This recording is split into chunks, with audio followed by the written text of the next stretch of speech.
이게 엄청 중요한 건데 엄청 많이 틀려요. 그래서 요거를 좀 자주 보셔야 됩니다. 그래서 결론은 영업이 뭔지를 알아야 된다는 거죠. 그래서 살 때는 원재료 상품만 좀 신경 쓰시면 되고요. 우리가 원재료랑 상품만 사는 건 아니잖아요. 나중에 뭐 자동차 같은 것도 살 수 있고, 그러면 자동차를 살 때는 그 외잖아요. 두 개 아니니까. 그럼 그때 외상을 하면 미지급금입니다. 아직 돈을 안 줬다는 뜻이죠. 이름만 보면. 그래서 계정 과목이 나눠져요. 그래서 제일 많이 틀리는 게 뭐냐면 그 뭐 어음이 여기도 있겠죠. 그럼 이제 이름을 보면은 받으러움은 돈 받으러움이에요. 돈 받으러움. 그러니까 물건은 줬는데 돈은 안 받고 어음만 받았잖아요. 그러니까 이 어음을 갖고 있으면 나중에 돈으로 바꿀 수 있죠. 그러니까 어음은 받았어. 그러니까 어음을 받을 거란 소리가 아니죠. 이걸 갖고 있으면 돈을 받을 수 있다 해서 돈 받으러움 이렇게 되는 거고, 지급어음은 반대로 내가 원재료를 샀는데 돈을 줘야 되잖아요. 근데 돈 대신에 어음만 준 거잖아. 그래서 얘는 지급어음. 뭐 이렇게 됩니다. 이름이 정확한 대칭은 아닌데 이렇게 이름이 됐고요. 근데 이것까지는 뭐 그냥 그렇다 치는데 이때 그 외가 있잖아요. 여기 미수금이 있죠. 받을 숫자. 반대로 생각해 보면 우리 회사에서 쓰던 차를 팔아요. 우리 회사에서 쓰던 차를 팔아. 그러면 삼성전자에서 쓰던 차를 팔면 그건 제품이 아니에요. 쓰던 차니까. 그럼 그건 그 외죠? 그리고 그 차를 팔고 어음을 받을 수도 있잖아요. 미수금이에요. 받으러움 쓰고 틀려요 보통. 타던 차를 팔고 어음을 받았다. 어음 받았으니까 받으러움 이렇게 쓰고 틀린다. 그러니까 얘는 틀릴 때 기분도 안 나빠요. 기분 좋게 틀려요. 맞았다 생각하고 틀리니까. 그래서 엄청 많이 틀립니다. 미수금이. 그러니까 애초에 올 수가 없지. 자동차는 위로. 그 외니까. 요거 되게 중요한데 일단 뭐 적어 놓으셨으니까 이제 문제를 한번 풀어보죠.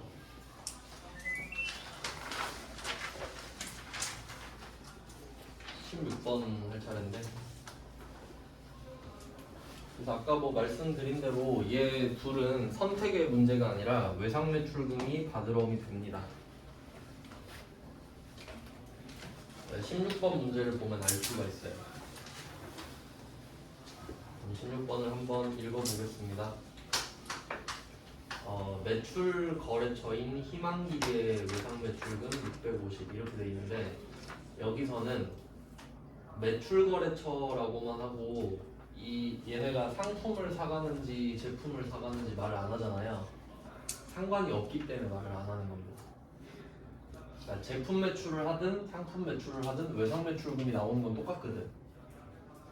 그럼 그냥 여기서 끝인 거지. 650만 원.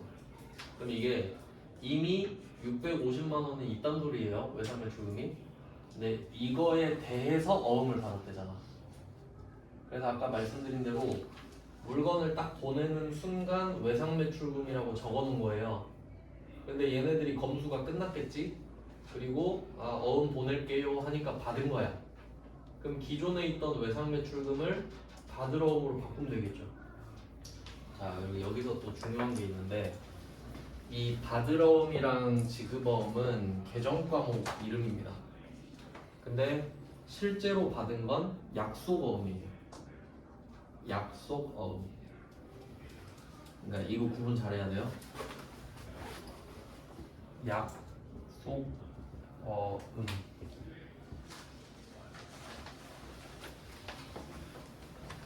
그래서 이게 그림에 나와 있는 건 그냥 전자 약속어음인 거예요. 그러니까 실제로 받은 거랑 계정 과목을 구분할 수 있어야 된다는 거지. 아까 제가 자동차로 이야기를 해드렸는데, 우리가 제품을 팔고 약속어음을 받았어요. 그럼 실제로 받은 거 약속어음 맞죠? 실제로 받은 거, 내 손에 있는 거 약속어음. 근데 제품을 팔고 약속어음을 받았잖아요. 그럼 그때는 계정 과목이 받으러움이잖아요. 제품을 팔았으니까. 근데 타던 자동차를 팔았다. 그러면 그 왜죠? 그리고 약소보험을 받은 건 팩트예요. 근데 미수금이에요. 내가 받은 거랑 계정 과목이 별개입니다. 그러니까 상관은 있는데 똑같이 가진 않는다는 거지. 그래서 이 그 외에는요 계정 과목이 하나밖에 없잖아요. 그래서 얘는 어음을 받았든 안 받았든 미수금이거든요. 뭐 그렇다는 거죠. 그래서 16번은 어음이 날라와서 회계 처리를 했다. 그럼 아까 써놓은 거 이제 자리 아시니까 답을 바로 한번 적어볼게요.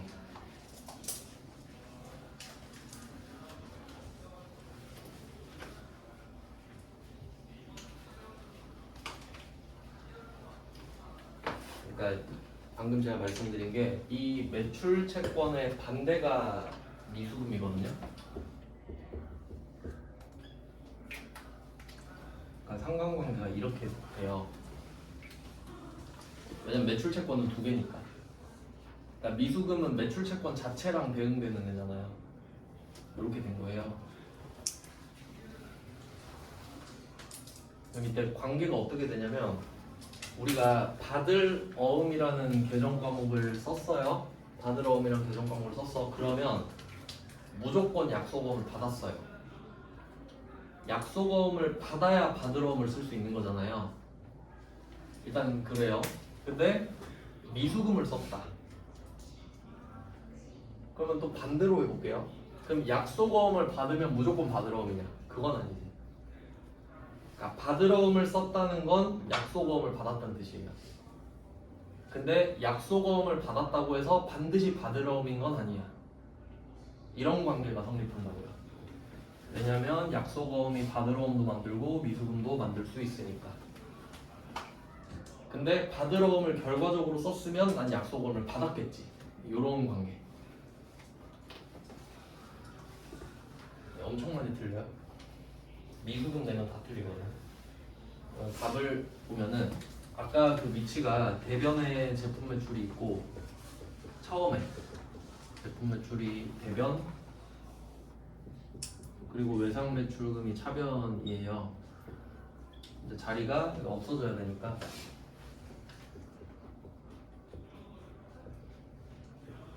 외상 매출금이 오른쪽으로 대변으로 가겠죠? 그에 대해서 받을 어음이 오는 겁니다. 일단 자리만 보면 이런데 그래서 여기 이 문제에서 포인트는 이거죠. 약소보험을 받았는데 받을 어음 써야 되는 거 아니야 이거지.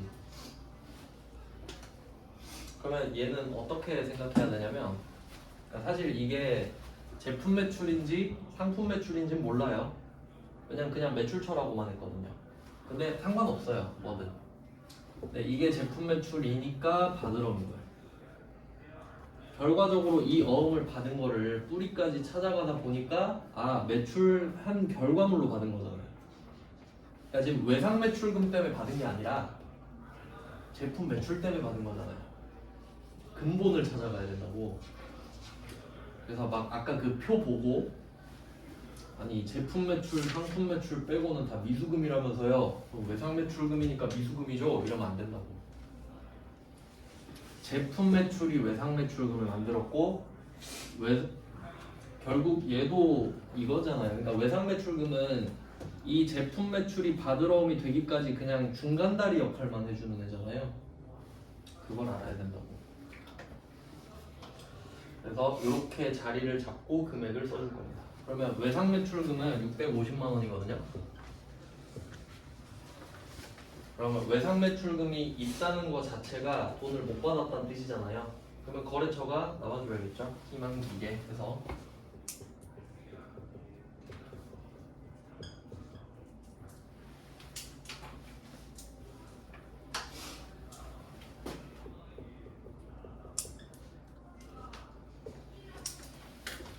외상 매출금은 사라졌지만 다시 바뀐 거죠. 그냥 형태만 바뀐 거죠.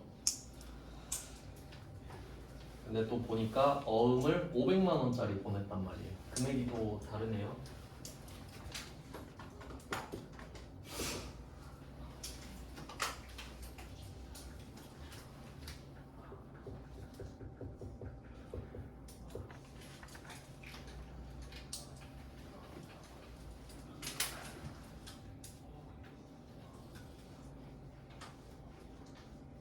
거래처는 여기서 이걸 잘 봐야 되는데 지금 문제에서 말을 하는 게 외상 매출금은 희망기계 거라고 분명히 말을 했습니다.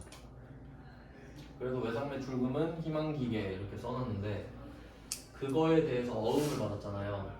그러면 어음을 발행할 수 있는 건 회사는 다 어음을 발행할 수 있거든요. 이제 이 어음의 그림을 봐야 됩니다.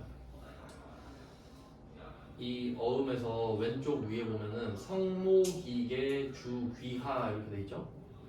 성모기계가 회사 이름이잖아요. 보통 회사는 귀중을 쓰는데 그 성모기계 주 하면은 우리인 거예요. 성모기계가. 내가 지금 이걸 받았잖아 어음을. 그럼 내가 성모기계구나. 뭐 그건 중요하진 않죠. 근데 오른쪽 밑에 보면은 발행인 주 희망기계 써있죠. 희망기계가 발행해서 나한테 준 거잖아요. 그럼 우린 이걸 갖고 있다가 희망기계가 나한테 500을 주는구나 이렇게 생각하겠죠. 근데 여기서 포인트는 이 발행인 주 희망기계가 다른 회사일 수도 있습니다. 지금 희망기계잖아요. 그러니까 희망기계가 다른 애한테 어음을 받았을 수도 있지. 그걸 나한테 또 줄 수도 있거든요. 어음은 유통이 가능하니까. 그래서 이때 발행인 주 부분에 중요 표시를 하셔야 되는 거예요. 여기에 써 있는 거래처를 그대로 써야 되거든요. 받으러옴에다가. 아시겠죠?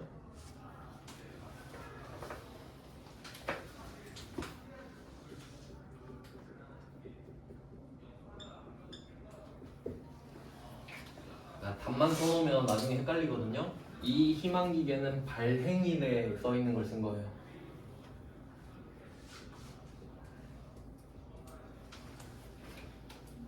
그리고 외상매출금의 희망기계는 문제에 써 있는 희망기계인 거고.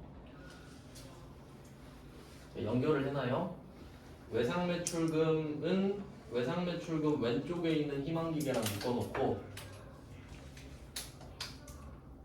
발행인은 전자어음이랑 묶어놔야지.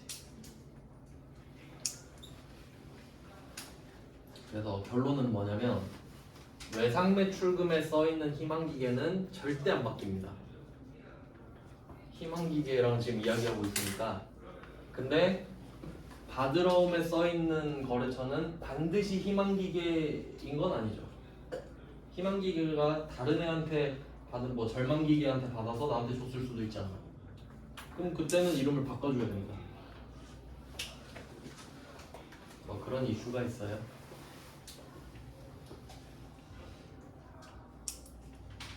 그래서 결론은 매출 거래처에서 매출 있죠, 매출. 그거랑 전자어음이 만나서 받으러옴이에요. 공식이에요, 공식. 매출 플러스 전자어음은 받으러옴이다. 근데 지금 650 받아야 되는데 500밖에 못 받았죠. 150 더 달라 해야 될 거 아니에요? 보통 예금으로 받았네요.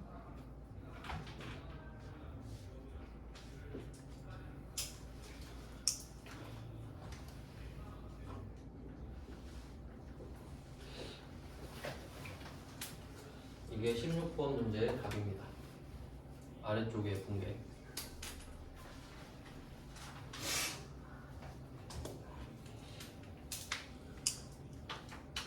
이게 정상적인 상황인 거죠. 그러니까 어음을 받을 때는 외상매출금에 대해서 받는 거다. 자, 이렇게 뭐 정리가 됐어요. 그리고 이제 이 받으러옴의 후속 조치들을 배우는데요.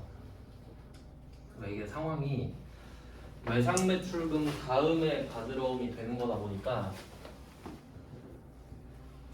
외상매출금에서는 별일이 안 일어나죠. 아주 잠깐이니까. 그러니까 외상매출금 주제는 없는 거예요. 그냥 외상매출금 있다가 어음으로 바뀌어버렸죠. 받으러옴으로 바뀌었습니다. 그리고 이 받으러옴에 대해서 일어날 수 있는 일들을 배울 겁니다. 그럼 일단 주제부터 제가 정리를 해드릴게요.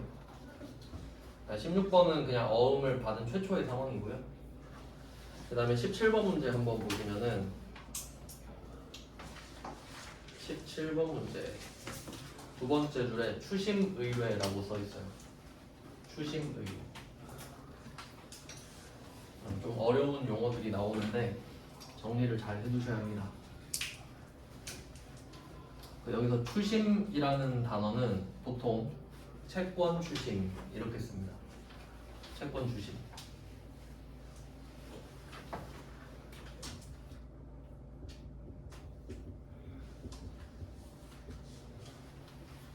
채권 추심. 그럼 채권 추심이 뭐냐면 채권을 받아내는 걸 말해요. 근데 뭐 이걸 받아내는 방법은 여러 가지가 있을 거예요. 첫 번째, 법으로. 그러니까 돈 안 갚는 사람도 있잖아요. 그럼 판결 받아가지고 차압하고 막 그렇게 받는 방법이 있고, 아니면 내가 가서 막 때를 패가지고 받을 수도 있겠죠. 네, 일단 법으로 그런 거는 금지돼 있긴 한데 어쨌든 받아내는 과정 자체를 채권 추심이라 그래요. 그러면 이때 내가 어음을 갖고 있잖아요. 그럼 이 어음에 써 있는 금액이 내가 받을 수 있는 금액이죠. 그럼 이거 추심은 내가 해야 정상 아니에요? 내가 채권을 갖고 있으니까. 그럼 내가 해야 맞거든. 근데 이거를 의뢰한다고 했죠. 그럼 뭐 남이 나오겠지. 채권 추심을 의뢰한다고 했으니까. 그러니까 남한테 내가 해야 될 일을 시키는 거네. 추심 의뢰. 누구한테 하나 볼까요? 기업은행한테 의뢰를 했네요. 이게 어떤 상황이냐면 방금 어음 받았잖아요. 500만 원짜리. 그러면 정상적으로는 내가 이 어음에 써 있는 날짜 있죠. 여기선 지급기일이라고 돼 있을 텐데 지급기일에 지급지 지급 장소에 가면 이 돈을 줘요. 은행원이 바꿔줘 이거 보고. 그러니까 회사 가서 받는 게 아닌 거지. 은행 가서 바꿔달라고 하면 바꿔주는데 이게 귀찮은 거예요. 귀찮아서 내 거래처 은행이 기업은행이거든요. 주 거래은행이. 그래서 기업은행 가가지고 이 어음을 맡기는 거야. 이걸 네가 갖고 있다가 이 지급기일이 되면은 받아서 나한테 입금 좀 해줘 라고 부탁을 하는 거죠. 의뢰를 했으니까. 그러면 은행은 뭐 해준다고 하겠죠. 대신 수수료 달라 그러겠지. 심부름값 달라. 그게 추심 수수료고요.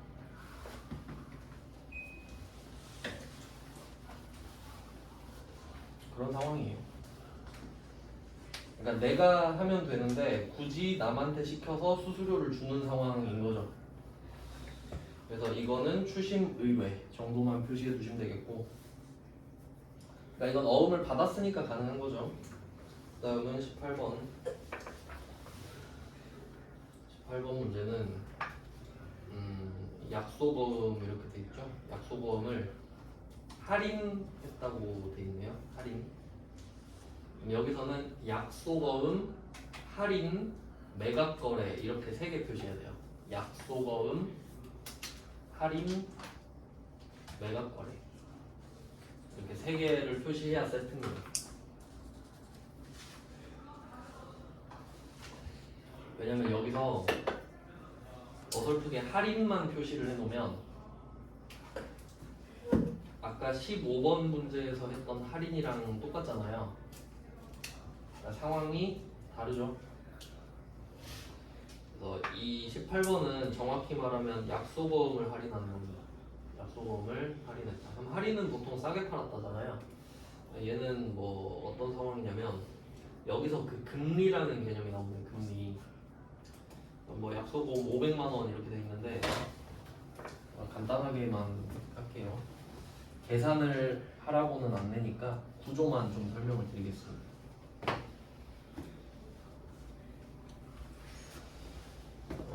그러면 어음이 1년짜리라고 해볼게요. 보통 그 외상은 보통 6개월 안에서 끝나요. 우리가 물건 줬는데 1년 뒤에 돈 갚는다 그러면 좀 그렇잖아요. 1년 너무 길잖아. 근데 그냥 계산하기 편하게 1년이라고 해볼게요. 그러면 오늘 약속어음을 받았어요.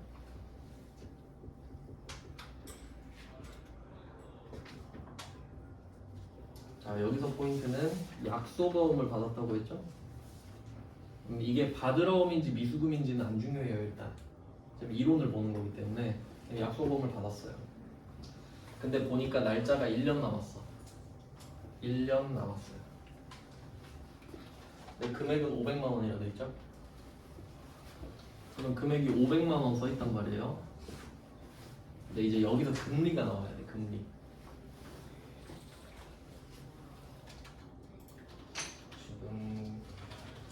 지금 기준금리가 몇이죠? 지금 3 줬나?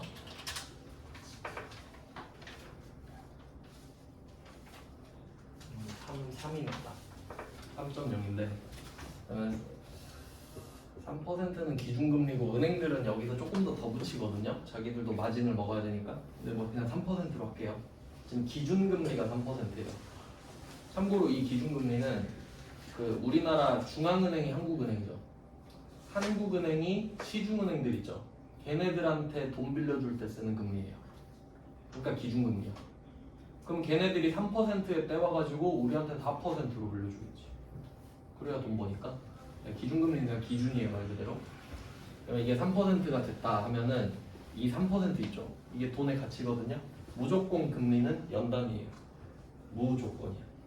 아무 말 없어도 1년에 3%인 거예요. 그러면 3% 계산하면 15만 원이죠. 15만 원. 그럼 이 말은 뭐냐면 내가 만약에 오늘 물건을 팔고 바로 500을 받은 거야, 현금. 현금 500을 지금 받았어요. 그리고 이 500을 뭐 CMA 통장에 넣은 거야. 그러면 1년 뒤에 15만 원 먹어요. 맞죠? 근데 어음만 받았지. 어음에 500 써있죠. 근데 1년 뒤에 이 돈을 받는 거지. 그래서 퍼센테이지로 보면은 오늘이 100%입니다. 오늘 100%. 그리고 지금 금리가 3%죠? 그럼 1년 뒤엔 얘가 몇 퍼센트가 돼야 돼요? 더 해줘야죠. 그러니까 이렇게 생각하면 돼. 우리가 500만 원 있어요. 은행에 500을 넣어. 그럼 1년 뒤에 얼마가 되겠어? 515만 원이 되겠지. 그 103% 아니에요? 3%를 먹었으니까. 그럼 103%잖아 이게. 안 어렵죠 여기까지? 오늘이 100인데 1년에 3이니까 1년 뒤에 103. 그러니까 이게 돈의 가치 아니에요. 근데 이게 1%일 수도 있잖아. 그럼 그땐 가치가 더 낮은 거지. 그러니까 막 그랬잖아요. 요새 엄청 카푸어 엄청 많잖아요. 아 1%로 뭐 하냐 그냥 차나 사자 이거잖아.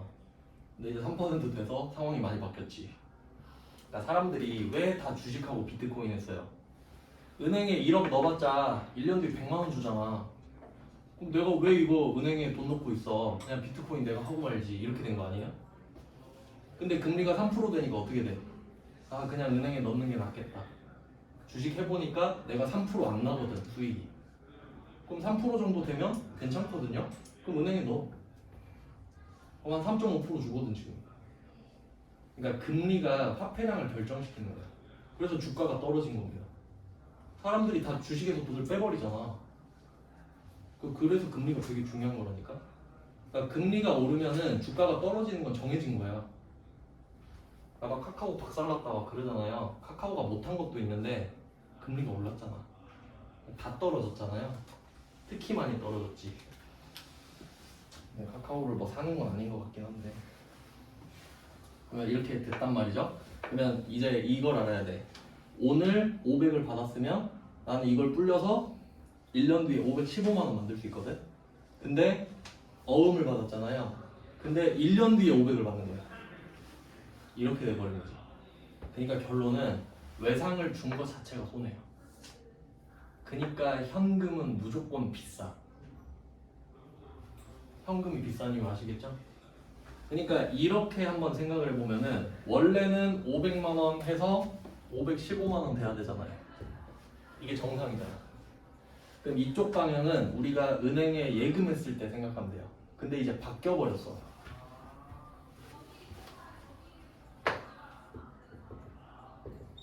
이렇게 된 거 아니에요?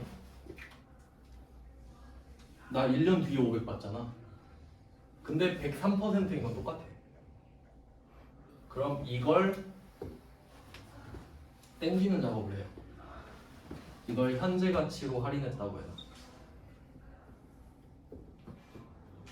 이거 모르면 돈 절대 못 법니다. 그래서 제가 그 물가 상승률 이런 것도 말해드렸잖아요.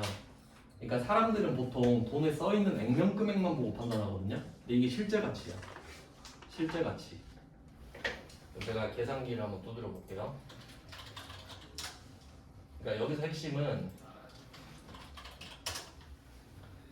500만 원이 103%라는 거예요. 1년 뒤에 받으니까. 그럼 얘를 103으로 쪼개야겠지. 그리고 다시 100을 곱하는 거예요. 보니까 485만 4천 원 정도 나오거든요. 485만 원이라 그래요 그냥. 그럼 이걸 땡겨 보니까 485만 원 나와. 그럼 이 말은 내가 500만 원짜리 물건을 주고 어음 500짜리를 딱 받잖아요. 그리고 1년 뒤에 돈 받잖아. 그럼 그거는 485만 원이랑 똑같아. 시간 때문에. 그러니까 결론은 시간은 돈이다. 그러니까 이 개념을 모르면 돈 못 벌겠죠 진짜. 그러니까 돈의 가치에 따라서 움직임이 달라지는 거야. 그러니까 금리가 낮아지면요 돈이 싼 거죠. 그럼 내가 빌려서 써야지. 근데 돈 가치가 올라갔죠. 금리가 높아졌으니까. 그럼 내가 빌려줘야 된다고 이제. 스탠스를 바로 바꿔야지. 근데 이거 모르면 그냥 금리 높을 때 돈 빌리고 있고 금리 낮을 때 저금하고 있고 이런 거지. 이게 금리가 기본이에요. 이게 모든 걸 다 움직여요. 환율도 바꿀 수 있고 주가도 바꿀 수 있고 화폐량도 바꿀 수 있고. 그러니까 아까 말씀드렸는데 금리가 오르면 사람들이 다 은행에 가서 돈 넣는다 그랬죠. 그러면 시중에 돌고 있는 화폐량이 줄겠지. 다 은행으로 들어가니까. 그럼 물가가 떨어져요. 사람들이 돈을 안 쓸 거 아니야. 은행에 다 넣어놓고. 그러니까 지금 물가 잡으려고 금리 올리는 거잖아. 그러니까 되게 중요한 거라고 이게. 근데 그런 걸 하면 재밌겠지만 그냥 이 정도 흐름은 아셔야 된다. 그러니까 결론은 지금 금리가 높아졌으니까 시간에 대한 돈 값이 커졌다 정도만 아시면 돼. 그러니까 결론은 금리가 높아졌을 때 내가 돈을 빌려주면 이득이다. 근데 지금은 내가 돈을 빌린 게 돼버린 거지. 빌려준 거니까. 쟤한테 돈을 빌려준 거 아닙니까? 1년 동안 500을 빌려준 거잖아. 그러니까 난 손해를 보고 있다고. 금리가 커질수록 더 손해예요. 뭐 그렇게 됐습니다. 그러니까 여기서 할인료라는 말 나오잖아요. 할인료. 그러면 지금 내가 이걸 이제 안 거야. 그럼 모르는 사람은 뭐 기분 안 나쁘겠지. 500 써있는데 뭐 500 팔고 500 받으면 되는 거 아니야? 이렇게 생각해. 근데 우리는 이제 대충 알았어. 아 이거 손해네. 근데 내가 지금 현금이 필요하단 말이에요. 그래서 이거를 은행에 갖고 갔어. 은행 갖고 가서 이거 팝니다. 그럼 은행이 뭐 살 수 있겠죠? 근데 계산기를 두드리더니 한 480만 원이면 살게요. 이렇게 된 거야. 지도 손해보면 안 되잖아요. 그럼 우리는 이걸 480에 팔아야 돼. 그럼 은행은 5만 원 먹는 거야. 1년 뒤에. 근데 걔네들은 돈 많으니까 상관없지. 사놓고 까먹고 있으면 돼. 돈 많으면 계속 사놓고 있으면 되잖아요. 그러니까 부수입이지 이게 은행. 그래서 결론은 돈으로 돈을 번다. 돈이 있어야 돈을 벌죠. 근데 돈만 있어서 돈 버는 거 아니에요. 이런 지식이 있어야 돈을 벌지. 이렇게 됐어요. 그럼 이때 할인율을 5만 원이라고 이야기하잖아요. 이때 금리 1%일 때거든요. 그러면 500만 원에 1% 하면 5만 원 맞죠? 대충 그런 느낌이지. 그래서 5만 원 손해보고 그래 팔란다 이렇게 되고. 그래서 요게 이제 실제 상황으로 넘어가면은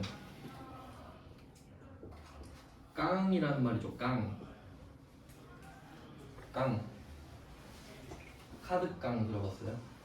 카드깡. 카드깡이 뭐냐면 내가 신용카드를 하나 만들어요. 한도가 뭐 500이라 합시다. 한도 500짜리 신용카드가 있어. 근데 내가 지금 현금이 필요해. 근데 신용카드로 현금 서비스 받으면 이자율이 20%거든요. 1년에. 너무 비싸지. 아 이거 좀 아닌 것 같아. 근데 난 현금이 필요해. 그러면 500짜리 맥북을 카드로 질러. 500짜리 맥북을 질러요. 12개월 할부하면 되잖아. 그리고 난 40만 원씩 내는 거지. 그리고 이 맥북을 450에 현금으로 팔아.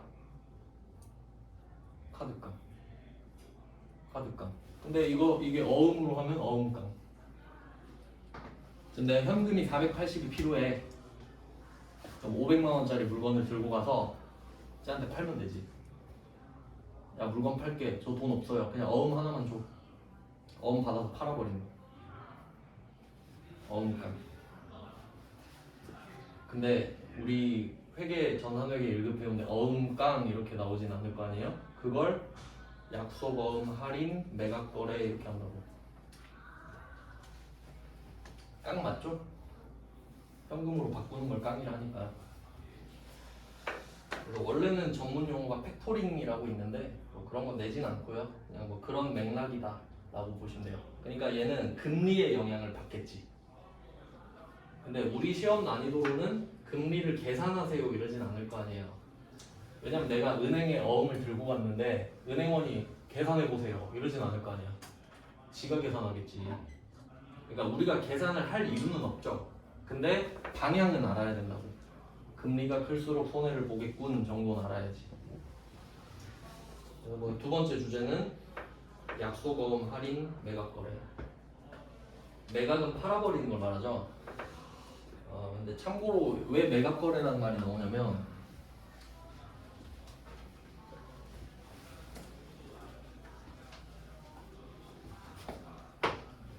요거 좀 고급이긴 한데 그냥 한번 들어보세요. 실제로 일어나는 일이에요. A, B 은행이 있어요. 이거 시험에 나오진 않고 그냥 들어보세요.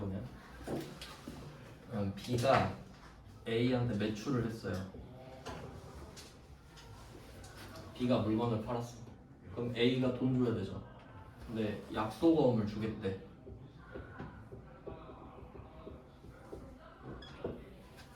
줬죠? 그럼 여기까지는 뭐 별일 없잖아요. 아까 우리 풀어봤던 문제인데 근데 얘가 이거 갖고 가서 팔고 싶은 거야. 그럼 이 약속어음엔 A라고 써 있습니다. A가 발행했으니까. 맞죠? 그럼 정상적이라면 B는 기다렸다가 여기 써있는 은행 가서 받으면 돼. 근데 나 지금 현금 너무 급하거든요? 갖고 가서 팔아.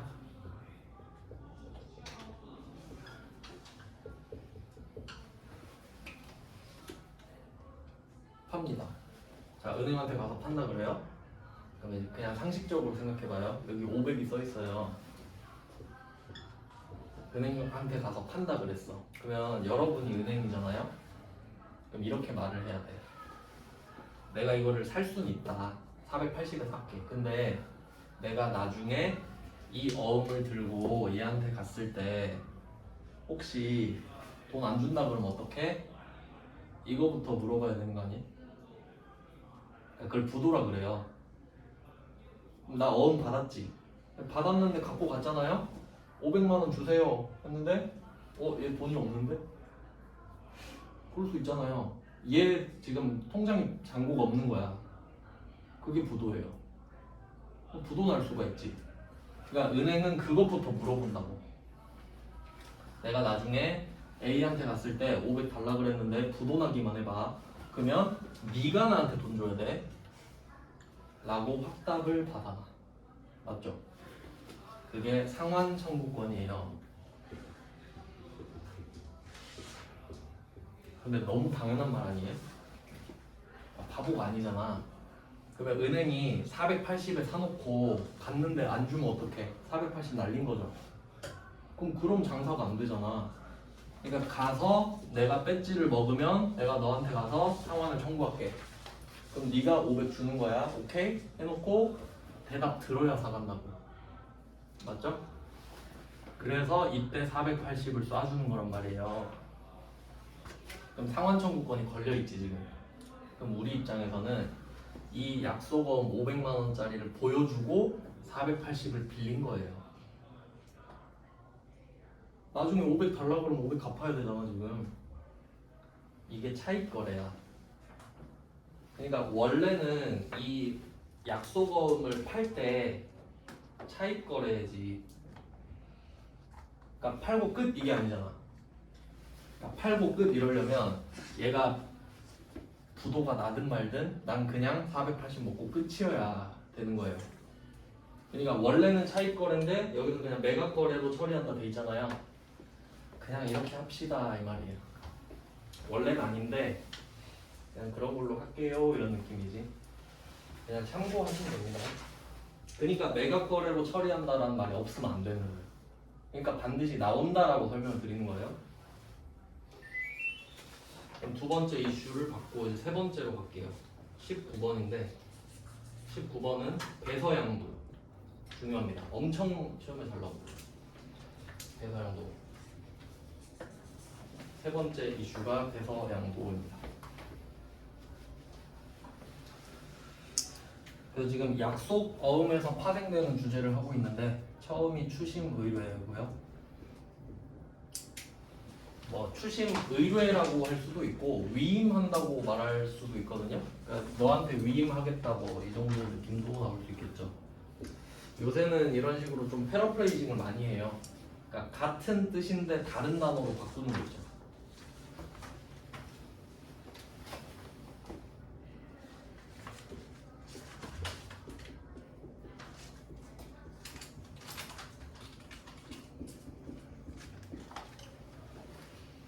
그다음에 3번이 배서양도.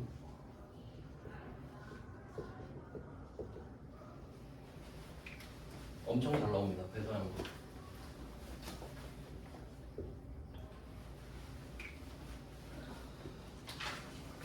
그러면 앞쪽에서 제가 도자 봤는데 숫자 도자 했죠?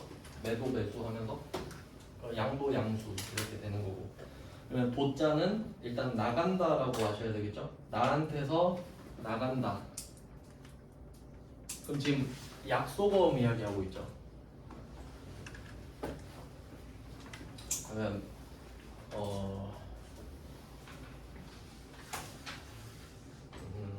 지금 주제가 약속어음인데 양도가 나왔잖아요. 약속어음을 양도한다는 거예요. 내가 약속어음을 준다. 돈은 나가는 거니까. 그러면 양도는 나가는 거라는 걸 알았어요. 약속어음. 근데 여기서 왜 이걸 강조하냐면 도자만 생각하면 물건이 나갔는지 어음이 나갔는지 헷갈리잖아 또. 물건이 나가면 돈이 들어와야 되고. 근데 뭐 하여튼 여기서는 어음이 나가는 겁니다. 약속어음이 주제이기 때문에. 그럼 배서라는 말을 알아야겠죠. 배서. 배 한자 둘 다 한자죠. 배는 뒤라는 뜻입니다. 배경화면, 배경음악. 그 수영 뒤로 하는 거 배영이라 그러죠. 누가 있다 그러면 배후에 누가 있다 그러잖아. 그러니까 배가 뒤에요. 백이야 백. 그러면 서는 서명이거든요. 그러니까 어음이 종이라고 치면 앞뒤가 있을 거 아니에요? 등짝에다 서명한다고. 그럼 이게 서명이라는 행위를 생각해 보면은 아까 그 그림 그린 거에서 내가 A한테 어음을 받았어요. 그럼 이거를 가만히 기다렸다가 내가 A한테 가서 받으면 서명할 일 없어요. 내가 갖고 있다가 내가 가서 받으면 되니까. 근데 서명을 해줬다라는 거는 남한테 넘긴다는 소리가 되는 거지. 그래서 이거 그림으로 설명을 드릴게요. 이 배서양도도 잘 나오고요. 이 반대도 잘 나와요. 배서양수 같이 적어두셔야 돼요.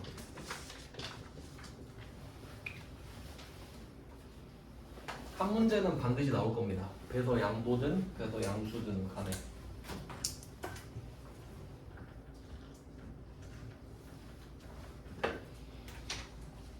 뭐 그림 하나 그리고 끝낼게요.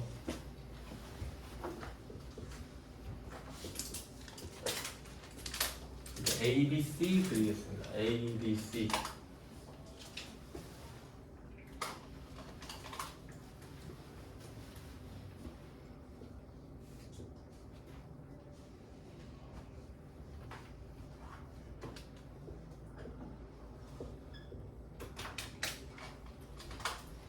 일단 일단 시작은 B가 A한테 매출을 합니다. 그리고 A는 약속어음을 주죠.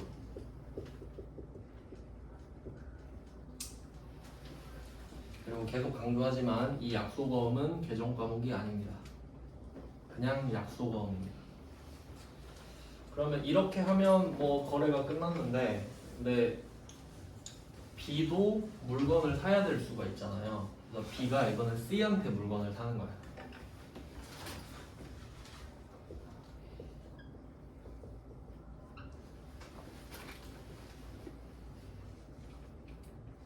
그래도 팔았어요. 그러면 C가 B한테 달라고 하겠죠. 돈 내놔. 약속어음 주인 A고요. 근데 B가 지금 돈이 없어요. 돈이 없어. 주머니 뒤져보니까 이게 나온 거야. A 약속어음. 나 돈 없는데 혹시 이건 안 돼? 하고 줘버리는 거지. 이걸 그대로 돌리는 거예요. 쑥 돌려. 그러면 A는 B한테 어음을 줬잖아요. 그럼 얘는 딱 주면서 나중에 B가 나한테 찾아와서 돈 달라고 하겠네? 이 생각하겠죠. 그럼 얘는 B를 생각하고 있단 말이야. 근데 B가 C한테 줘버렸죠. A는 이걸 모른단 말이야 지금.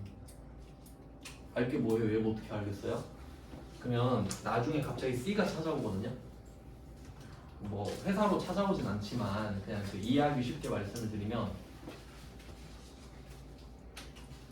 그럼 A가 놀라잖아요. 나는 B가 올 거라고 생각했는데 갑자기 C가 들고 온 거야. 그럼 얘는 뭐야, 훔쳤나? 막 이런 생각할 수 있죠. 굳이 비유하자면. 근데 뒤집어 보니까 뭐라고 써있죠? B라고 써있겠지. 그럼 아, B가 줬구나 이렇게 생각할 거 아니에요. 그거 배서 양보. 배서. 그러니까 주인이 바뀌었다는 뜻이잖아요. 서명을 한다는 것 자체가. 그래야 A가 안 놀라니까. 그럼 아, 네가 받았구나. 그러면 그래 내가 줄게 이러면 되지. 그러니까 솔직히 A는 아무한테나 돈 줘도 돼요. 두 명이 오진 않을 테니까. 그래서 이때 B 있죠? 얘가 배서 양도를 한 거예요. 얘가 배서 양도를 한 거예요. 얘가 약속어음을 양도했잖아요. C한테.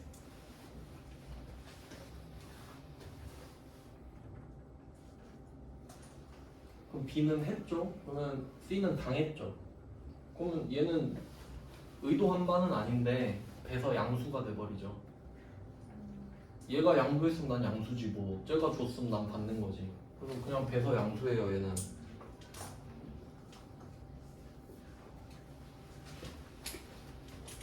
그러니까 둘 다 나와요. 그러니까 반드시 A 아니면 B 아니면 C로 나올 거다.